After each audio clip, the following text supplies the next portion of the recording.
నమస్తే. This is audio. Welcome to our channel. ఈ రోజు మనతో పాటు సీనియర్ జర్నలిస్ట్ దాము బాలాజీ గారు ఉన్నారు. వారితో మాట్లాడదాం. నమస్తే సార్. నమస్తే. సార్, తరచు బస్ యాక్సిడెంట్స్ అనేవి కంట్రోల్ అయితాయేమో అని అనుకున్నప్పటికీ కూడాను కంట్రోల్ అవ్వడం లేదు. అయితే మనం గతంలో అయితే మాత్రం టెక్నికల్ ఇష్యూస్ ఎక్కువగా ఉన్నాయి అనేది మనము ఐడెంటిఫై చేయగలిగాము.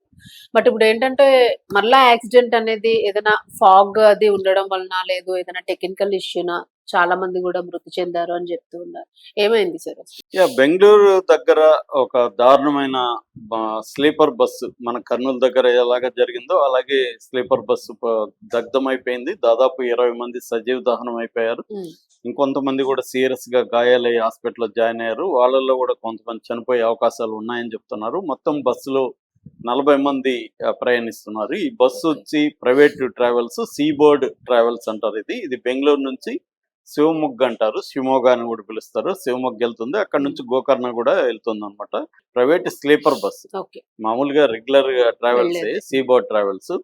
మామూలుగా చాలా మంది లీవులకి హాలిడేస్ వస్తున్నాయి కాబట్టి వెళ్తున్నారు అనమాట. బెంగళూరు నుంచి వెళ్తున్నారు. బెంగళూరు నుంచి నార్త్ కర్ణాటకకి కనెక్ట్ చేసేది national highway 48.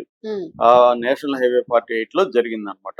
మనకేందంటే golden quadrilateral national highway అంటారు.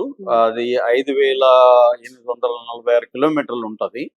ఇది వాజ్పేయి పీరియడ్ లో 1999 లో స్టార్ట్ అయ్యి 2012లో పూర్తయింది. ఇది మొత్తం 13 రాష్ట్రాల్లో 30 మేజర్ సిటీల్ని కనెక్ట్ చేస్తూ వెళ్తుంది. ఆంధ్రప్రదేశ్ లో కూడా 1000 కిలోమీటర్లు ఉందన్నమాట. ఇది ఉంది. సో ఇది కూడా అదే గోల్డెన్ క్వాడ్రిలేటరల్. ఇది వరల్డ్ లోనే 5th లార్జెస్ట్ అనమాట. దాదాపు $1.4 ట్రిలియన్ దీనికి ఖర్చు పెట్టారు.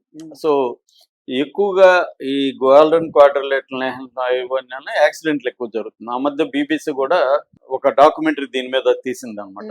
వాళ్ళు రియలిస్టిక్ గా ఢిల్లీ నుంచి 2 వెహికల్స్ బయలుదేరి చెన్నైకి వచ్చి, ఆ 2 వెహికల్స్ లో ఒకటేమో రూరల్ ఏరియాల నుంచి రావడం, ఒకటి అర్బన్ ఏరియాల నుంచి వచ్చి ఎలా ఉంది, ట్రాఫిక్ ఎలా ఉంది, ఎటువంటి యాక్సిడెంట్ జరుగుతున్నాయి, లైఫ్ ఎలా ఉంది రోడ్ల పక్కన, ఒక బ్రహ్మాండంగా ఇండియా ఆన్ 4 వీల్స్ అని యూట్యూబ్ లో కూడా ఉంది ఆ డాక్యుమెంటరీ.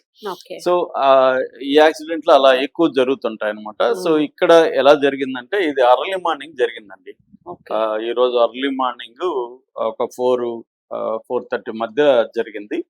సో అందరూ నిద్రపోతున్నారు అర్లీ మార్నింగ్ లో. ఈ బస్సు ఏమో బెంగళూరు నుంచి వెళ్తుంది. లారీ ఎదురుగా అవతల నుంచి లారీ వస్తుంది. లారీ ఏమో అక్కడ చిత్రదుర్గ జిల్లాలో హిరియూరు అంటారు. హిరియూరు నుంచి బెంగళూరు వస్తుంది లారీ. హిరియూరు తాలూకాలో గొర్లతు క్రాస్ అనే ఒక ఏరియా ఉంది. అక్కడ ఏమైందంటే బస్సు వెళ్తూ ఉంది, లారీ అటుపక్కన ఆ లేన్ లో వెళ్తుంది. మామూలుగా అయితే ఆ లేన్ కి దీనికి సంబంధం లేదు, కానీ లారీ సడన్ గా అక్కడ ఉన్న డివైడర్ ని ఎక్కి డివైడర్ మీదకి వచ్చి క్రాస్ అయ్యి దీని మీద బస్ మీదకి వచ్చేసింది. సో మరి అక్కడే ఏం జరిగిందనేది తెలియదు. అంటే లారీ డ్రైవర్స్ ఫ్యాటిక్ అంటారు. అంటే జనరల్ గా అర్లీ మార్నింగ్ యాక్సిడెంట్ల కారణం డ్రైవర్లు లాంగ్ లో వచ్చి అర్లీ మార్నింగ్ నిద్రపోయిస్తారు. అది జరిగిందనేది ఇప్పటి వరకు అనుకుంటున్నారు. లేదు టైర్ ఏమన్నా పేలిందా కూడా తెలియదు, ఎందుకంటే ఈ మంటల్లో అన్ని కాలిపోయినాయి. కాబట్టి ఈ ప్రమాదానికి కారణం అంటే లారీ డ్రైవరు తన లేన్ లో నుంచి ఇటు పక్కకు వచ్చేసి ఆపోజిట్ లోకి వచ్చేసి బస్సును ఢీకొనడానికి కారణం ఏంటి అనేది క్లియర్ గా అయితే తెలియదు. ఎక్కువ మంది చెప్తున్నది ఈ డ్రైవర్స్ ఫ్యాటిక్, అంటే ఎక్కువ తను రాత్రి అంతా ట్రావెల్ చేసుకుంటూ వచ్చి నిద్రను ఆపుకోలేక నిద్రపోయేస్తాడు. ఆ నిద్రలో అతనికి డివైడర్ గుద్దేసరికి అది ఆ వేగంలో ఇటు వచ్చింది. ఎప్పుడైతే బస్సు కూడా వేగంగా పోతుంది, లారీ కూడా వేగంతో వచ్చి కొట్టేసరికి ఒక్కసారిగా మంటలు వ్యాపించాయి. ఏం జరుగుతుందో తెలిసే లోపలికి వెళ్ళిపోయినాయి. ఎందుకంటే స్లీపర్ కోచ్లు మనం చాలాసార్లు చెప్పుకున్నాం కదా, లోపల అసలు మొత్తం కూడా ఫ్లేమబుల్ మెటీరియల్ ఉంటది, ఇన్ఫ్లేమబుల్ మెటీరియల్ ఉంటది. సో దారులు నిద్రలో వాళ్ళు మేల్కొనేసరికి కొంతమంది చనిపోయారు. కొంతమంది ఇంకా ఎమర్జెన్సీ డోరు అద్దాలు పగలు కొట్టుకొని కష్టాలు పడి కొంతమంది బయటకు వచ్చారు. సేమ్ కర్నూలులో ఎలా జరిగిందో అలాంటి సినారియోని ఇది జరిగింది. సో ఇది జరిగినాక ఇంకా అక్కడ మొత్తం ట్రాఫిక్ ఆగిపోయింది. అది ఎందుకంటే నేషనల్ హైవే అని చెప్పాను కదా, క్వాడ్రిలేటరల్ నేషనల్ హైవే. సో వాళ్ళందరూ వచ్చి సహాయక చర్యలు చేశారు. ఈ లోపల గవర్నమెంట్ నుంచి చిత్రదుర్గ, తర్వాత హిరియూరు ఈ ప్రాంతాల నుంచి కూడా ఫైర్ ఇంజన్లు ఇవన్నీ వచ్చాయి. మొత్తానికి వీళ్ళని హిరియూర్ హాస్పిటల్లోను, చిత్రదుర్గలోను మిగతా వాళ్ళని తీసుకెళ్లారు. మిగతా వాళ్ళు అయితే ఆనవాళ్ళు లేకుండా కర్నూలు లాగానే బూడిదైపోయారు. వాళ్ళ ఓకే. పిల్లలు ఎవరైనా ఉన్నారా సార్? పిల్లలు ఇంకా డీటెయిల్స్ అయితే డీటెయిల్స్ రాలేదు. రాలేదు. మార్నింగే జరిగింది కదా! పిల్లలు వాళ్ళ ఆ! చనిపోయిన వాళ్ళ డీటెయిల్స్ రాలేదు. స్త్రీలు, పిల్లలు కూడా ఆ! ఉన్నారని చెప్తున్నారు. హ్మ్. సో ఇది ప్రధానంగా జరగడానికి ఏందంటే ఈ స్పాట్ బ్లాక్ స్పాట్ అని చెప్తున్నారు. హ్మ్. ఈ గొర్లతూ క్రాస్ దగ్గర అక్కడ లోకల్ వాళ్ళతో మీడియా మాట్లాడినప్పుడు ఇది బ్లాక్ స్పాట్ అని చెప్తున్నారు. ఇక్కడ ఎక్కువ యాక్సిడెంట్స్. జరుగుతూ ఉంటాయి. బ్లాక్ స్పాట్ అంటే డెఫినేషన్ ఏందంటే ఒక 5 కిలోమీటర్ల పరిధిలో 3 ఏళ్లలో 5 యాక్సిడెంట్స్ జరిగి ఆ! అందులో 10 మంది చనిపోవడం గాని, తీవ్రంగా గాయపడడం గాని జరిగితే దాన్ని బ్లాక్ స్పాట్ అని పిలుస్తారు. ఓకే. సో అలాంటిది ఇదన్నమాట. ఈ బ్లాక్ స్పాట్ ఈ ఏరియాలోనే ఎక్కువ జరుగుతుంటాయి. అంటే అక్కడ ప్రాపర్ లైటింగ్ లేకపోవడం రోడ్డు మీద, హ్మ్. రోడ్స్ కూడా సరిగ్గా లేకపోవడం. ఇప్పుడేందంటే నేషనల్ హైవే పేరుకే గాని చాలా చోట్ల మెయింటెనెన్స్ చాలా పూర్. అవును. వాళ్ళు వసూలు ఈవెన్ లైట్స్ కూడా ఉండట్లేదు లైట్స్ సార్ ఉండట్లేదు. అసలెక్కడ. ప్రాపర్ ఇది కనిపించట్లేదు. మన కర్నూలులో జరిగినప్పుడు కూడా అదే వర్షం అవును. పడుతుంది. ఒక పక్క విజిబిలిటీ పూర్ ఉంది. అక్కడ అవును. హైవే నేషనల్ హైవేలో లైటింగ్ అనేది సరిగా లేదు. దానివల్ల కూడా కనబడలేదు అవును. బైక్ అతనికి. అంటే కెమెరా ఫోకస్ కూడా చాలా తక్కువే ఉంది సార్. ఇన్ని అందు మీటర్స్‌కి ఒకటి అని ఏమైనా అరేంజ్ చేయగలిగితే సో కొన్ని ఇవన్నీ రీజన్స్ తెలుస్తాయి. ప్రాబ్లమ్స్ ఉన్నాయి. మనకి మామూలుగా నేషనల్ హైవేస్ ఇండియాలో మొత్తం రోడ్లలో 2% ఉంటది. హ్మ్. అంటే 1,32,499 కిలోమీటర్లు నేషనల్ హైవేస్ ఉన్నాయి. హ్మ్. అంటే ఓవరాల్ రోడ్‌లో 2% ఉంటే యాక్సిడెంట్లలో జరిగినప్పుడు 33-36% యాక్సిడెంట్లు నేషనల్ హైవేలోనే జరుగుతున్నాయి. హ్మ్. దీనికి ప్రధాన కారణం ఓవర్ స్పీడ్.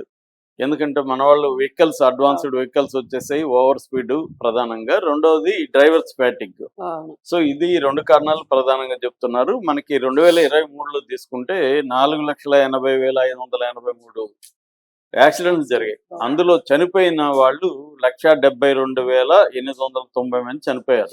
హైయెస్ట్ నంబర్ అంటే పర్ ఇయర్ 1,70,000 నుంచి 2,00,000 మంది చనిపోతున్నారు యాక్సిడెంట్లలో. గాయపడేది 4,62,825 మంది 2023లో డేటా ప్రకారం. అంటే ఇది ministry of road transport and highways ఇచ్చిన డేటా నేను చెప్తున్నాను. ఇప్పుడు మనకి ఇయర్‌లో 6 నెలల్లో జనవరి నుంచి జూన్ వరకు తీసుకుంటే 67,933 యాక్సిడెంట్ ఓన్లీ నేషనల్ హైవేలో జరిగాయి.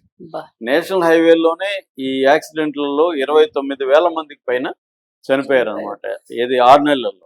అసలు మొన్న 2 నెలల్లోనే విపరీతంగా అందువల్ల ఈ యాక్సిడెంట్లు ఎక్కువ ఇక్కడే జరుగుతున్నాయి అన్నమాట. సో అంటే ప్రతి 10,000 వెహికల్స్ కి 5.3 యాక్సిడెంట్స్ జరుగుతున్నాయి.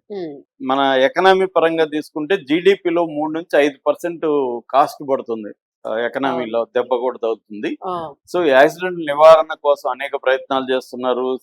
స్పీడ్ కంట్రోల్ కోసం చేస్తున్నారు కానీ ఒక పక్క ఏంటంటే వెహికల్స్ అంతా వచ్చేసి 250, 300 అంత వేగం పెట్టేసుకుంటున్నారు. సో 160, 140 నుంచి 160 అనేది కామన్ అయిపోయింది వేగం. సో ఆ వేగంలో మీకు తెలియదు. రెండోది ఏంటంటే ఆ బీబీసీ డాక్యుమెంట్ లో కూడా ట్రాఫిక్ సెన్స్ అనేది ఇండియాలో వెరీ వెరీ పూర్ అనేది నిరూపించారు. ముఖ్యంగా గ్రామాల దగ్గర రివర్స్ వచ్చేస్తూ ఉంటారు.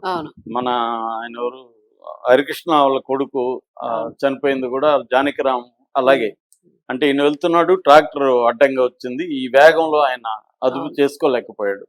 సో ఇవి నేను కూడా నేషనల్ హైవేస్ నేను కర్ణాటక తర్వాత చెన్నై, తమిళనాడు, ఆంధ్ర తిరిగాను. నేను కార్ డ్రైవ్ చేశాను.